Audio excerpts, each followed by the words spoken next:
脑子里装的是江湖吗？这套基础火用剑法我教了你整整3个月，狗看3个月都会后空翻了，你为什么还在练气1层原地踏步？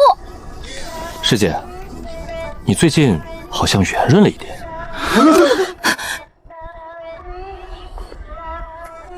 陆无为，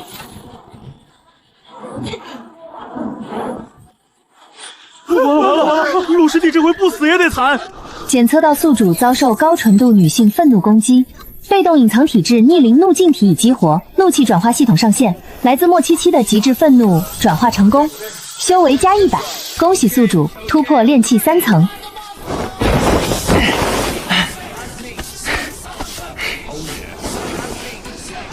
大师姐，刚才那脚太舒服了，能不能再踹我一脚？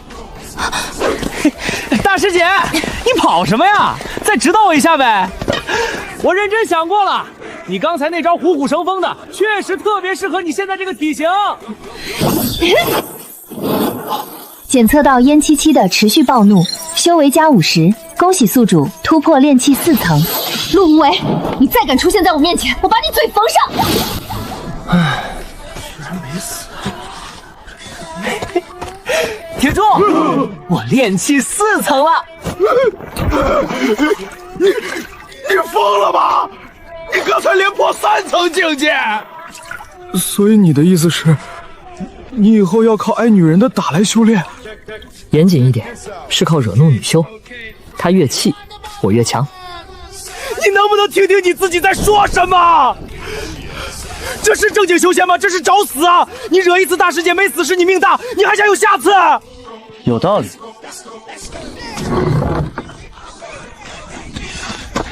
这位师姐，你的丹炉是不是该换了？炼出的丹药我不知道，但你的脸现在比丹炉底还要黑。陆无为，你个炼气1层的废物，敢嘲笑我，滚！收到目标周小蝶的愤怒，转化值+3。才3点，大师姐一脚可是加了100点啊！提示：目标修为越高，愤怒越纯粹，转化效率越高。当前最优目标仍为他昨天追杀我3条街，我今天再去找他，肯定骨灰都升不上。哼哼，入宗3年还是炼气1层，简直浪费我赤焰宗的灵气。既然你修炼不行，那就去干点杂活。内门女弟子的丹房区缺个扫地的，你去。记住，那是内门重地，稍微惹怒了哪位内门天骄，有你受的。谢谢宋长老，宋长老您真是个大好人，我保证把扫得干干净净。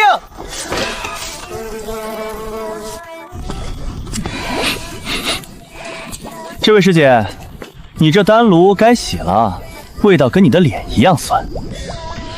你找死！师姐，你这法衣是不是穿反了？不对，正面也是平的，打扰了。寒烟师姐，我终于知道大师姐为什么脾气那么差了。有你这种叽叽喳喳的闺蜜，谁受得了啊？赤焰宗的姐妹们，今天不把这小子的舌头割下来，我们内门女弟子的脸给我哪儿放？给我追！收到高纯度愤怒，修为+18；收到高纯度愤怒，修为+22，达成一怒3凤连击，突破炼气6层。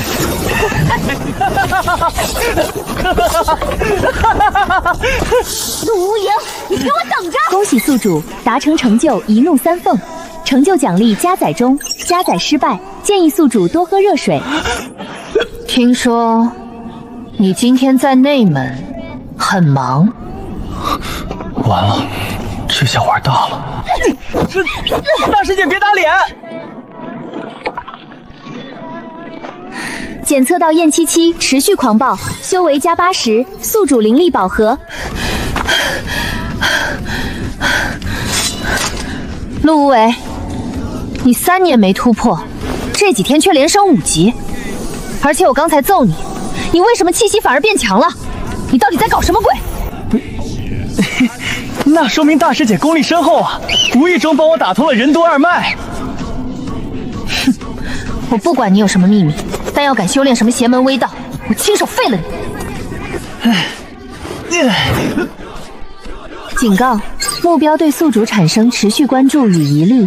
提示：关注和好奇等非破坏性情绪不可转化为修为。什么意思啊？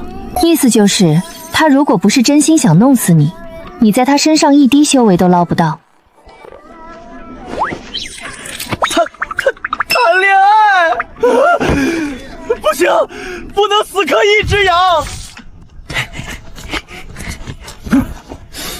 赵师姐，听说你最近卡在筑基期瓶颈了，我看你这资质，不如趁早回家种地，免得浪费宗门粮食。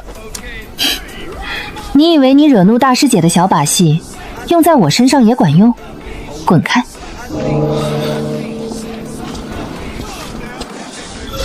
怒气纯度极低，转化值+1。+1，系统你吞我收口了！必须是纯粹发自内心想毁灭你的愤怒才能转化。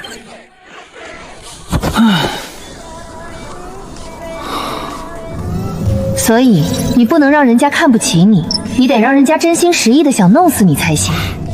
你说的好有道理，我竟无法反驳。听说了吗？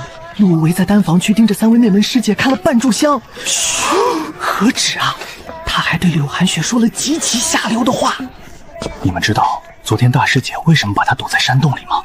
孤男寡女，而且她出来后精神焕发，大师姐反而满脸红光。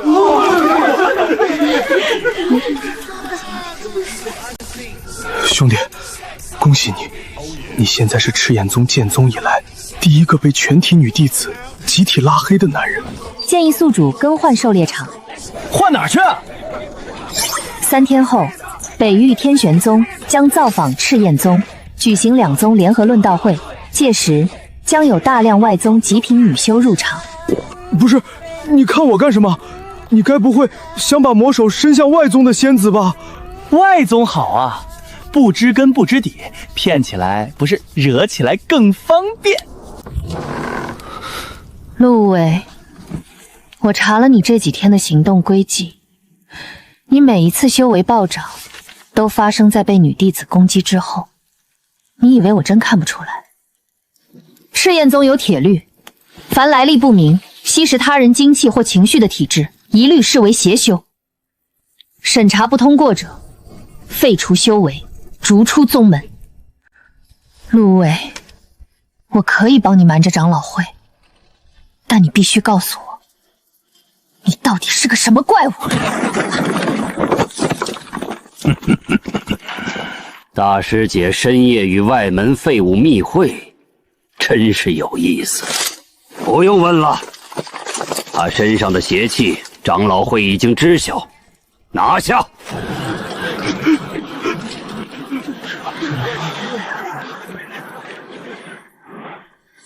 诸位，此子陆无为入宗3年毫无长进，却在近日修为暴涨。经查，其身怀不明邪体，疑似修炼魔道功法。老夫提议废除其修为，以正宗规。宋长老，你血口喷人！你有什么证据证明他是邪修？仅仅因为他突破得快吗？言师指，你这般袒护一个邪修，莫非你与他有什么见不得人的勾当？还是说你已经被他采捕了？老狗，你找死！放肆！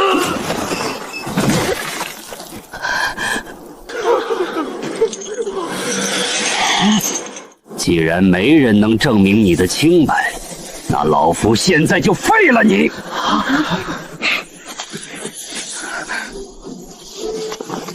大师姐，谢谢你，但这件事我自己来解决。宋长老，你想废我可以，但在你动手之前，我有一句话想对在场的诸位师姐师妹们说。死到临头还敢大言不惭！检测到宿主肾上腺素飙升，系统雷达开启。当前场地范围内符合条件的内外门女修数量为147人。147人，够我突破了。宋长老，你口口声声说我是邪修，我倒想问问你，你身为长老，却背着宗门为你闺女偷炼驻颜丹，而且还炸炉了。无为，你居然偷看我炼丹，我要杀了你！检测到宋婉儿极度羞愤，转化值加25。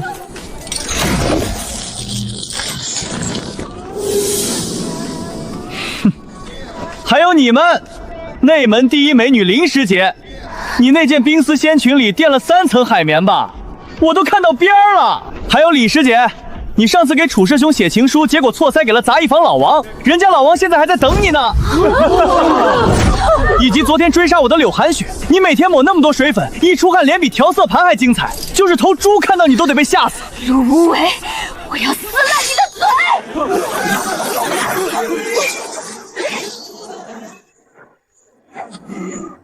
收到高纯度愤怒加18，收到极致羞耻愤怒加30，收到疯狂杀意加45，连击加成乘2，连击加成乘5，连击加成乘10。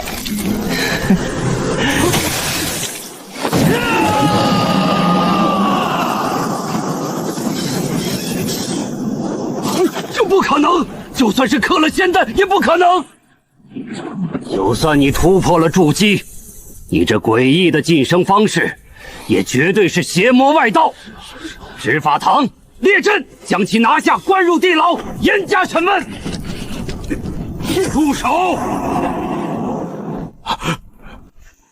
拜见宗主。今日乃两宗联合论道会之期，陆无为之事，待论道会结束后再议。可是宗主，此子本座说，退下。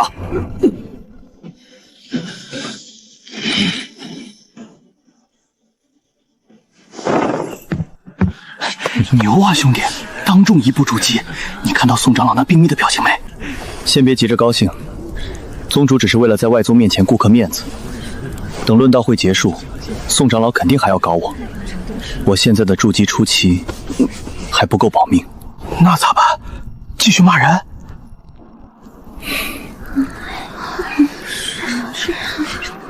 不行了，他们现在对我除了愤怒，还有恐惧和防备。检测到高价值目标林双月，天玄宗首席弟子，预估怒气纯度未知，预估转化值未知，极高风险，极高回报。你疯了！那女人一看就能把你冻成冰棍儿。不入虎穴，焉得虎子？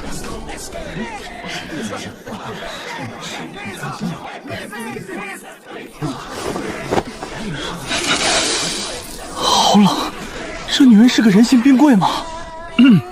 这位师姐，你是不是没吃早饭？脸色比我见过的死人还要白。你见过很多死人吗？目标情绪波动检测为0，怒气转化值0。你身上这么冷，是不是因为性格太差交不到朋友，所以干脆练了个把所有人推开的功法装高冷？我确实没有朋友。关于我的功法，你还有其他想了解的问题吗？目标情绪变动检测依然为0。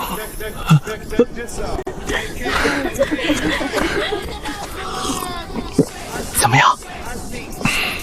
铁柱啊，我活了18年，从来没见过一个被我说你像死人之后还能保持心平气和的人。所以攻略失败？不，这反而激起了我的胜负欲。我的直觉告诉我，这女人绝对是个大宝藏。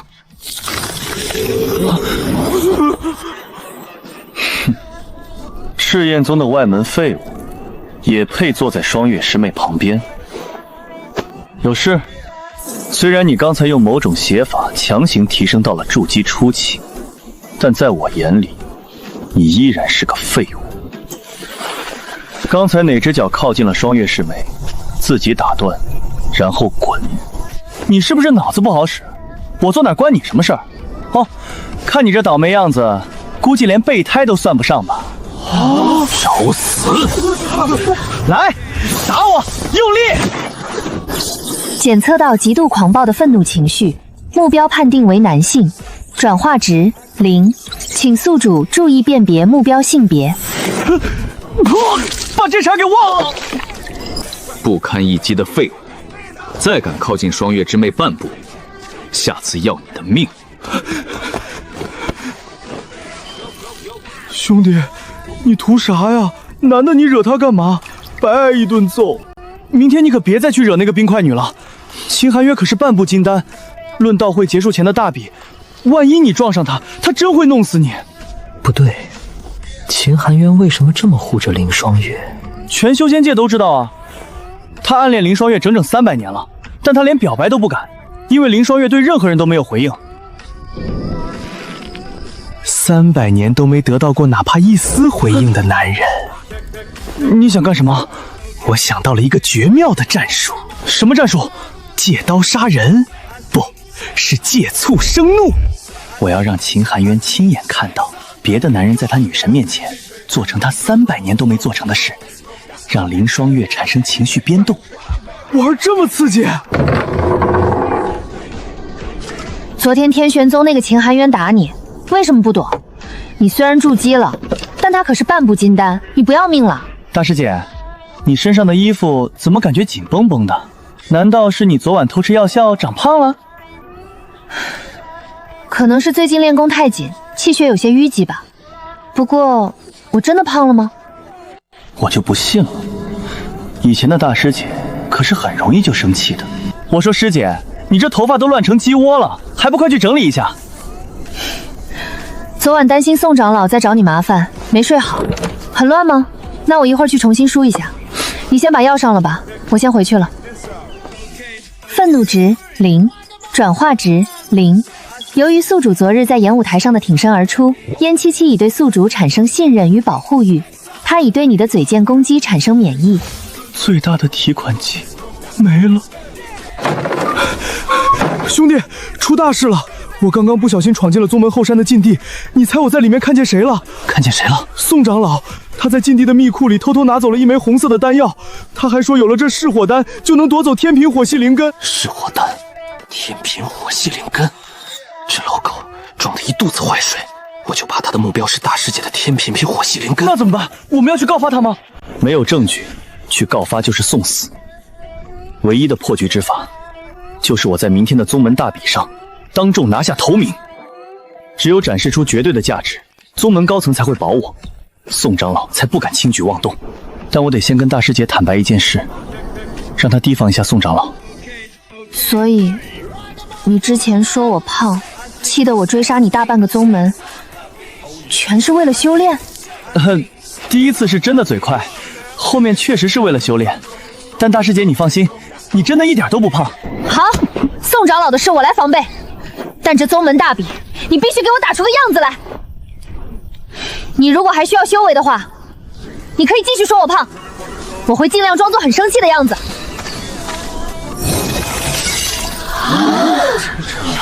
抽到死签了！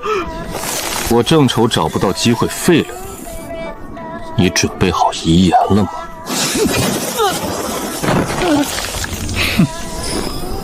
就这点本事？林双月师姐，你看到了吗？秦师兄打人真的好疼啊！但是他说这是他为了你展现的男子意见。你胡说八道什么？给我闭嘴！凌师姐，秦师兄让我转告你，他暗恋你300年了，他今晚想约你去后山看月亮。天哪，秦师兄暗恋林师姐，还让人当众代为表白。这个无赖也太损了吧，在擂台上给人念情书，虽然好不要脸，但我为什么觉得这么好笑？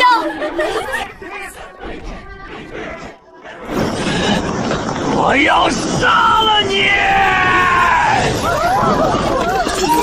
检测到场外大量女修情绪波动，转化值+5、+8、+12、+20。凌师姐，秦师兄说他连你们以后生几个孩子叫什么名字都想了。闭嘴，给我死！此子动了杀心。喂，快认输！丁，场外女修情绪收集达到0截止，恭喜宿主突破筑基巅峰。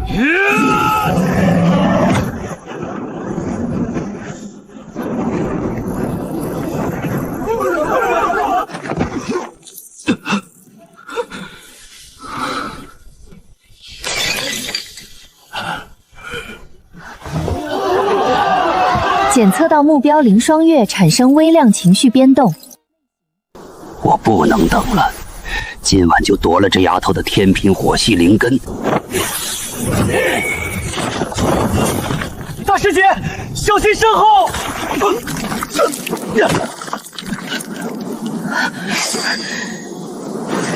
宋老狗，丁，检测到极其恐怖的能量波动，目标燕七七产生极致愤怒，类型护短型暴怒，转化值加1000。护短型愤怒，还能这么玩？发财了，发财了！老匹夫，你敢伤他，我要你死！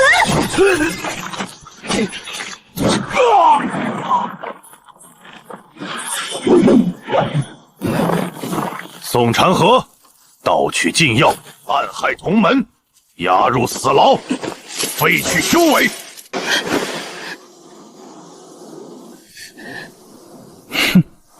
陆无为，你是不是有病？都吐血了，你还在傻笑什么？检测到恼羞成怒叠加。我没，我真没。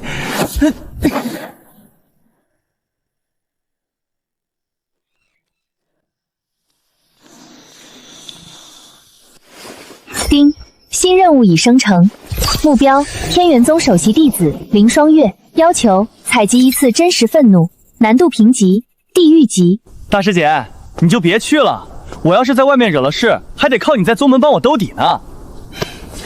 那你把这件内甲带上，你嘴那么损，我怕你哪天被人一掌拍死。那个冰块女人，你当着那么多人的面说她都没反应，你打算怎么让她生气？没想好。没想好，你拉着我来送死！两位客官，千万别去招惹天玄宗的那位凌霜月大师姐。上个月有个散修跑去湖边跟她搭讪，被活生生冻在冰柱里3天3夜，捞出来的时候都硬了。我认得你，你就是在论道会上与秦师兄交手的赤炎宗弟子。你肯定恨死我了吧？那天我当着那么多人面那么污蔑你，那只是你对付秦师兄的手段而已。不是，这都没反应，他还是人吗？林师姐，听说你已经326岁了，300多岁还是个筑基后期，这天玄宗第1天才的名号，是不是有点名不副实啊？按照修仙界的顶级标准，确实不算快。这女人怎么还自我检讨起来了？林师姐，其实你们天玄宗的冰系功法有个致命的缺陷，就是太子版了，简直跟你这个人一模一样，无趣至极。你说的有道理，我也一直觉得功法流转间存在滞涩。你具体指哪个环节？奇经八脉的哪一处？这女人什么脑回路，我还就不信了。林师姐，其实你知不知道，天玄宗所有人都在背后议论你，他们说你根本不是什么高冷，你就是个心里有病的怪胎。他们说的也不算错。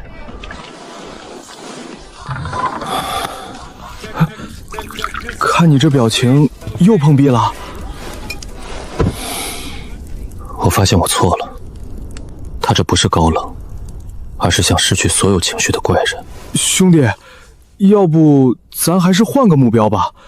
天玄宗这么大，女修肯定不止他一个。不行，系统说了他是最高价值的目标，我必须拿下他。你今天又绕着林师姐走了？废话，你不要命了？300年前的事你忘了？他毕竟是杀过同门的人啊！杀过同门？兄弟，这女人是个疯子吧？咱们还是跑吧。你这废物，竟然敢混进天玄宗，还敢纠缠双月师妹！秦师兄，300年前到底发生了什么？如果你真的想知道，去查天玄宗300年前的冰魄之祸。但我劝你不要靠近他，不是为了你，是为了他。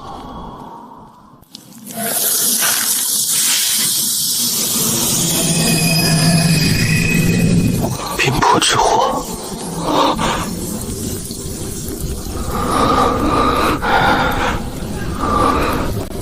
所以他不是不想生气，他是不能生气。他只要一生气，就有可能失控杀人。300年来，他就像个行尸走肉一样活着。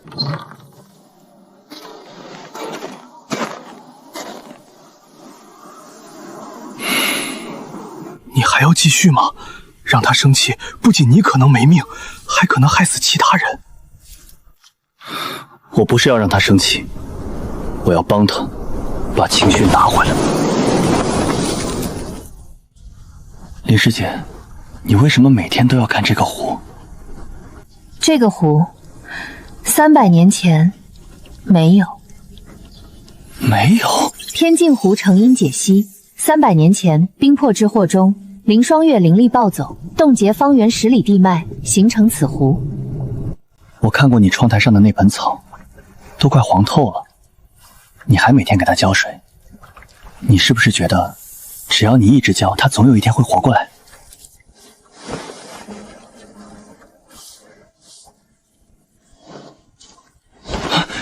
林师姐，那盆草，我认识一种灵药的配方，也许能救活它。好，铁柱，你去集市帮我把一个叫药婆婆的人找来。为什么又是我去？别废话，快去！每次都叫我，真是倒了爸了8辈子霉。你走路不长眼啊！踩了老婆子我辛辛苦苦晒的狗尾巴草。我看你这小伙子长得5大3粗的，脑子跟没开零食的行兽一样。药婆婆息怒，我这兄弟脑子是不太好使。晚辈请您来是想求一个救活濒临灵草的方子。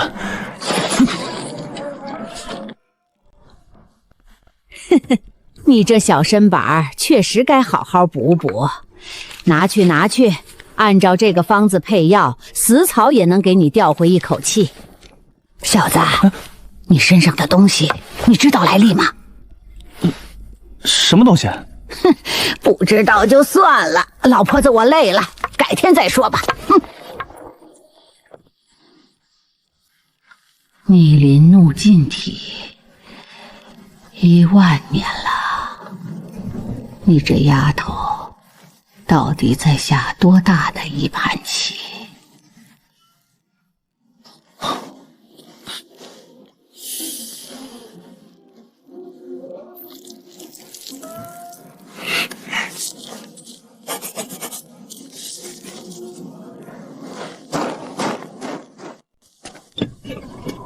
浇水的时候少浇一点，它不是渴死的，它是淹的。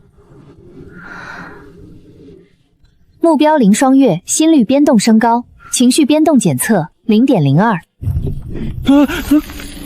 那盆草的名字叫忘忧，是300年前死在我手下的那个师妹种的。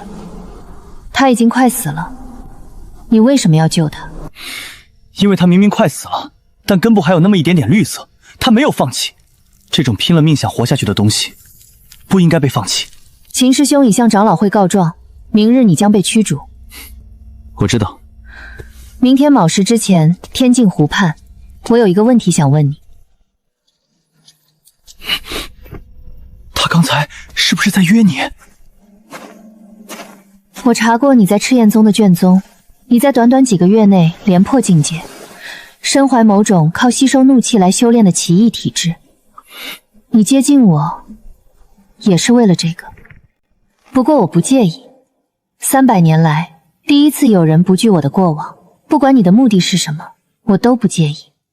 所以，我的问题是，你能让我生气吗？我不知道能不能，但我可以试。不过，如果要试，我得多待几天。你能帮我不被驱逐吗？可以。双月，300年来你从未主动为任何人开过口，今天你为何要为赤焰宗的弟子求情？他在研究一种灵草的培育之法，对我的冰系功法改良有极大的参考价值。既然这样，那就让他继续留下来吧。双月师妹，那个姓陆的到底给你灌了什么迷魂汤？我守护了你300年，你从未正眼看过，而他才来几天，你就要为他求情？秦师兄，你暗恋我的事，我一直都知道。但我感受不到任何情绪，你的心意我无法回应，不是不愿，而是不能。抱歉。你那个诡异的体质，真的能让他感受到情绪吗？能，但我需要时间。好，那你尽管去做，但你若伤了他，我会亲手把你剁碎了喂槟榔。林师姐，其实我有个秘密，我脑子里住着个极其不靠谱的东西。每当我快被打死的时候，他就弹出来说要给我加载护盾，结果每一次都加载失败。你说世界上怎么会有这么蠢的设计啊？检测到目标林双月产生情绪变动，类型愉悦，强度0.08，封印完整度下降至99.9%。怎么了？没什么。300年了，原来我的方法一直都是错的。小伙子，放不下。放不下。但如果有人能做到我做不到的事，那就够了。小子，你是不是觉得你在天玄宗做的事，只是在帮一个可怜的丫头找回情绪？不然呢？1万年前，太虚女帝古稀以一己之力镇压域外魔族，她自知重伤江允，将自己的一部分意识和最后的力量封入了一种特殊体质，就是你体内的东西。可是这跟吸收愤怒有什么关系？因为女帝陨落前最后的情绪就是愤怒，她愤怒于无法彻底消灭魔族，把这份愤怒化为力量的钥匙。你每次吸收的女修愤怒，都在唤醒她留下的力量。系统，他说的是真的吗？你是太虚女帝留下来的？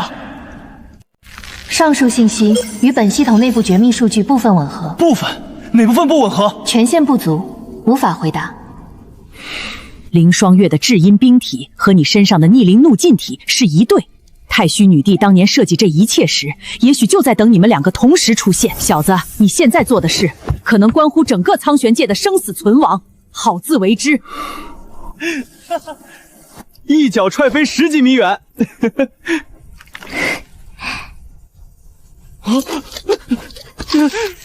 笑了，他真笑了。哒啦啦！系统，按现在的速率，彻底解开封印需要多久？预计需要200年。多少？要彻底击碎枷锁，唯一的途径是让它产生一次发自灵魂深处的愤怒。也就是说，我们绕了一大圈，还是得回到原点。你必须把他彻底激怒。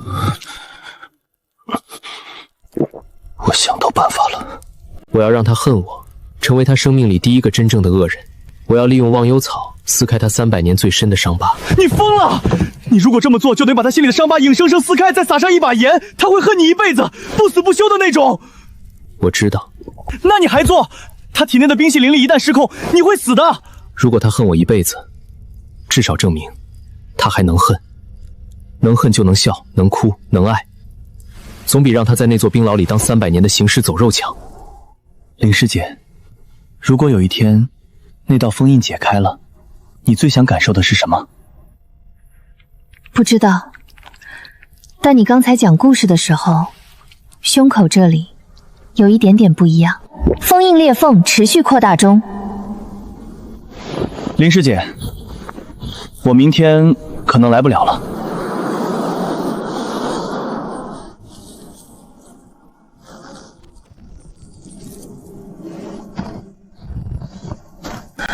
我放在窗台的那株草不见了，你能帮我一起找找吗？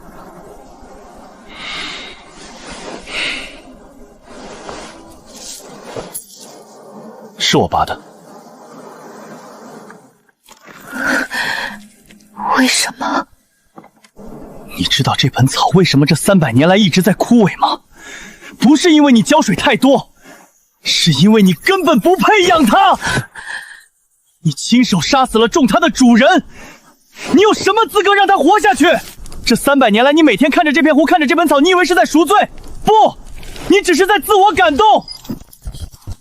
你说的对，我不配。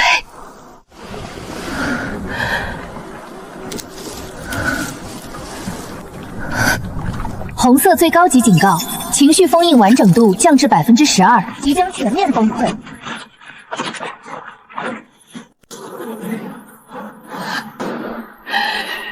陆伟，你骗了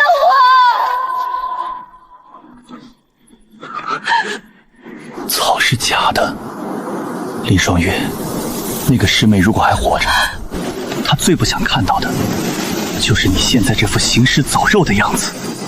300年了，不见，你不见任何人了。你真的很烦。情绪封印已彻底解除，恭喜宿主修为突破金丹境。如果需要的话，随时传音。放心吧，林师姐，我可是个惹祸精，以后麻烦你的地方多着呢。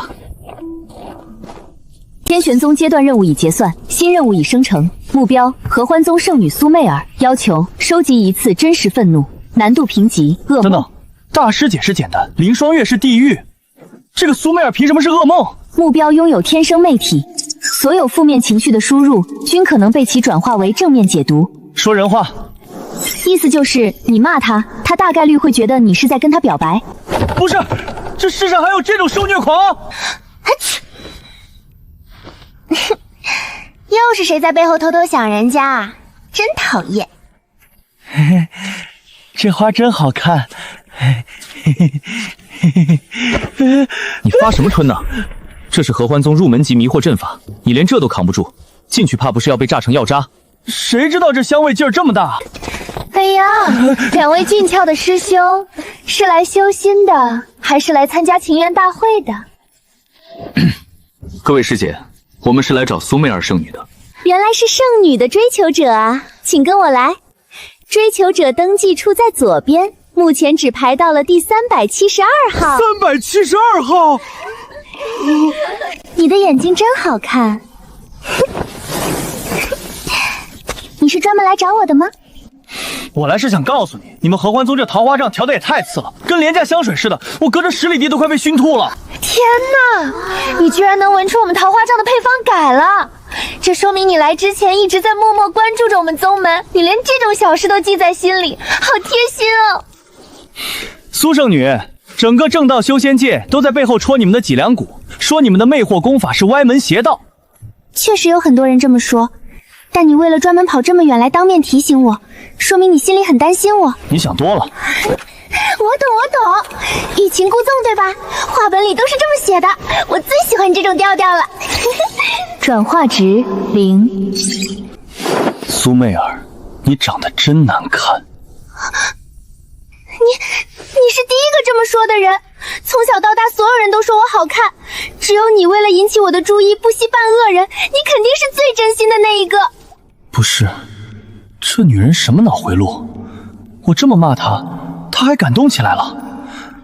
我这是遇见了什么怪物？你骂她等于夸她，你夸她等于表白，你不理她等于欲擒故纵。她的脑回路是一个完美的闭环，没有任何漏洞。不，一定有漏洞。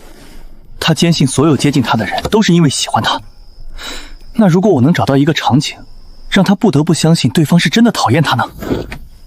因为全世界确实都爱他，除了他爹。别紧张，我不是来打架的。我白天看了你一天，你是第一个绞尽脑汁想让他生气的男人，挺有意思的。你刚才说除了他爹是什么意思？媚儿并非天生就是这副万事皆可暧昧的性格，他父亲是极其刻板的正道散修，爱上了前任圣女，两人冲破世俗偏见，结为道侣。但正道修仙界的唾沫星子比你们赤焰宗的火还毒。他父亲因为娶了魔道妖妇，被同门好友彻底孤立，最终选择抛弃他们母女。从那天起，媚儿就变了，她开始把所有针对她的负面情绪，所有的谩骂和侮辱强行曲解为喜欢和爱意。因为如果他承认这个世界上真的有人讨厌他，他就必须去面对当年他父亲抛弃他的真正原因。他不是脑回路有问题，他只是不敢相信有人真的不喜欢自己。因为一旦相信了，他从小建立起来的保护壳就会彻底碎掉。陆无为，我告诉你这些不是为了让你去伤害他，我是想让你知道，如果你非要惹他生气，非要打碎他的面具，你最好有足够的本事，能接住后果。灵犀草，刚采的灵犀草。小友，你手里的是幻心藤，它和断肠草十分相似，它的作用是让人陷入幻觉。目标极度危险，请远离，请远离。多谢前辈指点。老朽姓殷，一介游历散修，平日里对灵草学和上古秘文颇有研究。系统，你为什么说他极度危险？可他看起来毫无恶意，他到底是谁？对该目标的危险评估维持不变，极度危险，请宿主尽快远离。殷前辈，您见多识广，不知来这合欢之地界所谓何事？我游历至此，倒是听闻了一件趣事。小友来合欢宗是为了苏圣女吧？不必紧张，合欢宗的苏圣主确实很特别，她的天生媚体在上古文献中其实有一个别名。什么别名？映心镜。映心镜，传闻这种体质能映照出每个人内心最深处的情感。小友，如果你觉得苏圣女总是在曲解你恶毒的话，也许她并没有曲解，她反射出来的才是你内心真正的声音。映心镜，如果殷无憾说的是真的，那我骂他难看的时候，内心深处其实觉得他很好看，这太荒谬了。我承认他长得不错，但我骂他的时候绝对是真心想气死他的。我觉得那个殷前辈在放屁。你看啊，如果映心镜是真的，那当年他亲爹对他说的那些厌恶的话为什么没映射出来？一个父亲内心深处怎么可能真的厌恶自己的女儿？按常理来说是的，所以真相只有一个，要么映心镜根本就是假的，要么就是他有一个致命的例外条件，当对方说的是绝对的真心话时，映心镜会如实反射，包括真正的恶意。苏媚儿之所以把平时所有人的恶意都转化为善意，恰恰是因为那些人说的都不是真心话。那些正道修士骂她妖女，是因为嫉妒她的美貌和世俗偏见，而不是真的发自内心讨厌她这个人。铁柱，你今天吃什么药了？智商怎么突然爆表了？我还用得着嗑药？这一直都是我的强项，只是你没发现而已。居然真的修好了！哎呀，你跟其他师姐也这么好啊？你的心真大，居然装得下这么多人。你这种博爱的性格，我还挺喜欢的呢。苏圣女，我来合欢宗不是因为喜欢你，我对你没有任何男女之间的兴趣，这是真心话。你说的好认真哦，我就当你是认真的好啦。怒气值0。今天白天你说你不喜欢他的时候，他脸上的笑没变，但他的手无意识地攥紧了袖口，足足过了3秒钟才松开。有戏。陆无为，你对我没兴趣，甚至讨厌合欢宗的饭菜，那你为什么还留在这里？你到底图什么？苏媚儿，我现在要说的话，可能是你这辈子听过最难听的话。你活在的人人爱你的世界是假的，那些对你笑的人，有些是图你的美貌，有些是图合欢宗的势力，你自己心里比谁都清楚。你父亲走的那天你就已经知道了。别说了，我必须说，你父亲当年说的那些话，是他无法面对世俗偏见的无能和懦弱，不是你的错。一个5岁的小女孩有什么让人厌恶的？我确实不喜欢你，你矫情，你做作，你身上有一堆让人讨厌的毛病，你值得被我讨厌，但我不会走。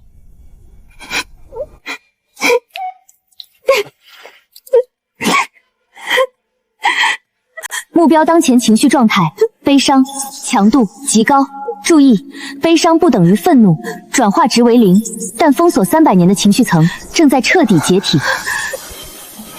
检测到目标真实愤怒，纯度前所未有，类型自我觉醒型愤怒。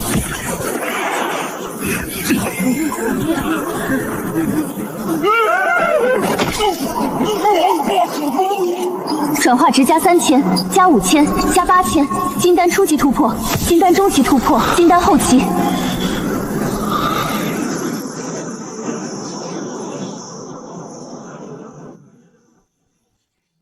原来，真实的情绪是这种感觉。谢谢你，讨厌我的人。不客气。我不喜欢的人。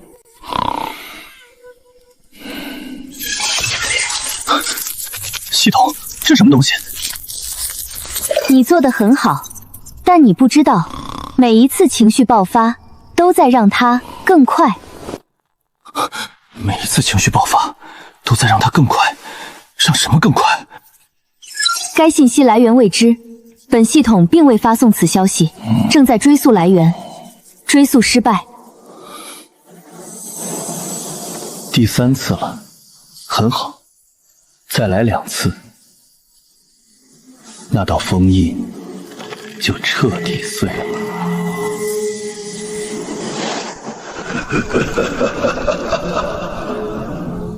圣女，这是刚摘的。你上个月偷看我洗利器的事，我现在终于能正大光明的生气了。滚！他觉醒之后，这嘴毒的程度快赶上你了。啊！这只鸟怎么好像在哪儿见过？这好像是大师姐的那只傻鸟。完了！陆无为，你走就是2个月，连传玉姐都不回一个，是不是在外面找了别的女修？陆无为，这位是？我叫苏媚儿，她最近这2个月一直在这里。大师姐，且慢，我有极其重要的情报要汇报，关于宗门生死存亡的。大师姐，苏圣女的父亲300年前合欢宗后就彻底失踪了，这太反常了。其实我有一条线索，一直没敢跟圣女说。苏前辈300年前离开合欢宗后，最后出现的地方是北域的剑主。剑主，那可是天下剑修的圣地。系统，给我查查前3次情绪大爆发时，那些没有被我吸收的庞大灵力波动去了哪里？正在调取灵力衰减轨迹，分析完毕。约37%的情绪灵力未在天地间自然消散，灵力流向太虚秘境封印处。你怎么了？我居然一直在帮魔族化解封印。别着急，慢慢说。我被一个叫殷无伤的人给利用了，他故意接近我，并帮助我攻略目标。其实他的目的是为了夺取一部分情绪灵力，为给太虚封印。我不知道具体是什么阴谋，但如果是因为你帮我找回情绪这件事，听好，这不是你的错，错的是利用你的那个混蛋。如果殷无寒需要情绪爆发来瓦解封印，那我的选择多了他伸向封印的魔手。陆无为那小子自己待在温柔乡，把我们打发来这种鸟不拉屎的地方。铁柱，你确定是这个方向？大师姐，我也不确定啊，但我今天出门眼皮一直跳，总觉得这边有什么东西在召唤我。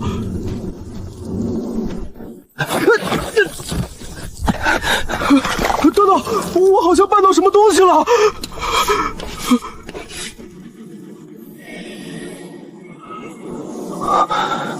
梅儿，不是父亲不要你，是剑中的长老殷无伤，他威胁我，如果我不走，他就要杀了你和你娘。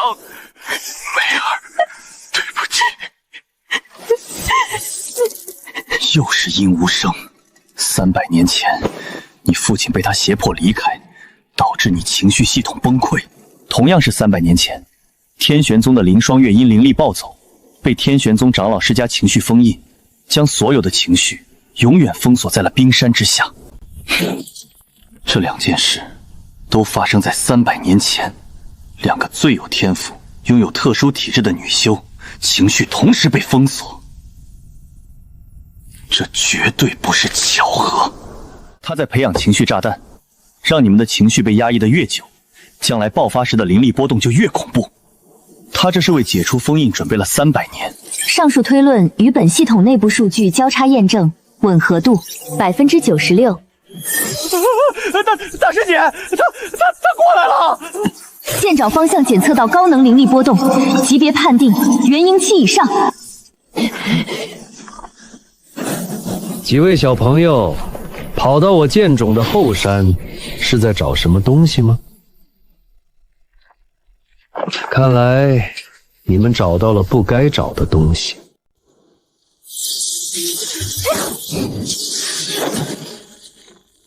师傅，这些是什么人？几个迷路的朋友罢了。既然你来了，就替为师送他们下山吧。三位，剑冢重地，非请勿入，请随我下山吧。你们刚才在找什么？为什么要迁入剑冢？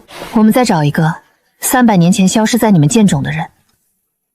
300年前，我们打不过的。元婴期啊，人家吹口气我们都得死。兄弟，咱回宗门搬救兵吧，让宗主和长老们出面。不行，赤焰宗离北域太远，等我们搬来救兵，殷无照早就跑了。他在剑仇经营了300年，一旦打草惊蛇，他可以立刻抹去所有痕迹，甚至提前引爆封印。大师姐说的对，他现在还不知道我们推演出了他300年的棋局，他还以为我们只是在查我爹的下落。信息差是我们现在唯一的优势。可是实力差距摆在这儿，信息差能当饭吃吗？能。我不搬救兵，也不等他来找我。我要去剑冢，单独去。你疯了！你金丹期去单挑元婴期，送死吗？我去剑主有2个目标：第一，拖住殷无忌，确认太虚封印现在的具体受损情况；第二，策反叶孤恒。凭什么？那是他从小带大的徒弟。他并非恶人，不然在剑中的时候他也不会救你们。如果让他知道他师父的真面目，他很有可能是我们的队友。大师姐、苏媚儿还有林师姐，我拖住殷无休的时候，你们3个一起去太虚秘境，将你们的灵力注入封印，至少能延缓他崩溃的速度。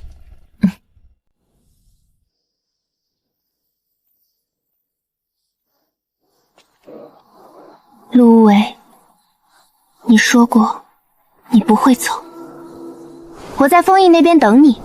你要是敢死在剑主，我做鬼天天对着你假笑，恶心死你！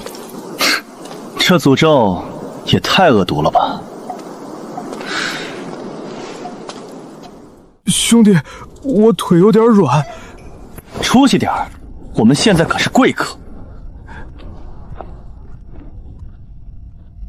赤焰宗陆无为求见殷前辈。小友，别来无恙。殷前辈，好久不见。晚辈最近修为暴涨，这还多亏前辈当初在灵草市场指点迷津，晚辈感激不尽。小友天资卓越，不知接下来打算去哪儿修炼？晚辈阅历尚浅，不知殷前辈能否给晚辈推荐一个合适的目标？如果小友不介意的话，我确实有一个绝佳的人选，太虚女帝古稀，她的残魂就在天玄宗后山的太虚秘境封印之内。如果你能惹怒她，我想你大概可以直接飞升了。哦，对了，小友，你那个朋友不用去找叶儿了。陆小友，你很聪明，但你犯了一个错误。你以为一个在棋盘上布了300年局的棋手，会被一颗刚刚踏上棋盘3个月的棋子算计吗？宿主，不要冲动，你还有你不知道的东西。不是机械音，系统是活的。你到底想干什么？哼，你以为你是来探查情报的诱饵？不，陆无为，你才是那个炸药包。300年来，我封锁了凌霜月和苏媚儿的情绪，让他们像蓄水池一样。但我发现太虚女帝留下的封印太坚固了，即使是他们2人爆发的情绪灵力，也只能从外部让封印产生极其微小的裂缝。直到我发现你的体质，这可是太虚女帝当年为了吸收天地戾气而创造的完美容器啊！你能将所有人的情绪波动吸收入体，转化为最精纯的能量，你就像一个正在不断膨胀的灵力核弹。只要再让你吸收一次极致的情绪，你体内的能量就会达到临界值。到时候，我只需要把你扔进太虚封印的阵眼，古稀女帝设下的那道封印就会炸得连渣都不剩。系统，他说的是真的吗？是真的。那你为什么不早告诉我？你到底是个什么东西？无名古稀。女帝殷无伤是魔族潜伏在苍玄界的大祭司，他窃取了吴当年的部分计划。这逆鳞怒劲体本是吴留给后人用来净化世间戾气的，却被他当成了破解封印的容器。现在说这些有个屁用！我就快被当成炸弹扔出去了，怎么破局？唯一的办法就是你散尽所有修为，强行自毁逆鳞怒劲体的根基，但代价是你的奇经八脉会寸寸断裂，大概率会死。叶儿，为了让陆小友体内的能量达到最后的临界值，他需要一次极致的悲痛与愤怒。拔出你的剑，杀了这个胖子。不要！师父，我们剑斗的祖训，剑修之剑，不斩手无寸铁之人。更何况他还是个没有灵根的凡人。叶儿，成大事者不拘小节，为了天下大局，牺牲一个凡人算什么？为师教导你300年，难道你连这都不懂吗？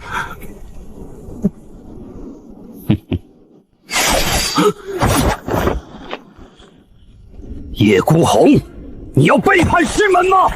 师父，昨天夜里我去了剑主的地下密室，我看到了那些堆积如山的白骨，其中一具身上还带着合欢宗的玉佩残骸。您告诉我，那些人是走火入魔而死，但我今天才知道，他们全都是被您献祭给太虚封印的祭品。剑修的剑可以断可以碎，但绝不能歪。带着他快走，我最多只能拿出他尸息。冥顽不灵的孽徒！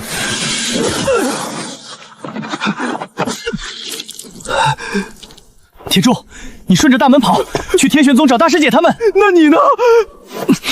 我要帮他，你先走。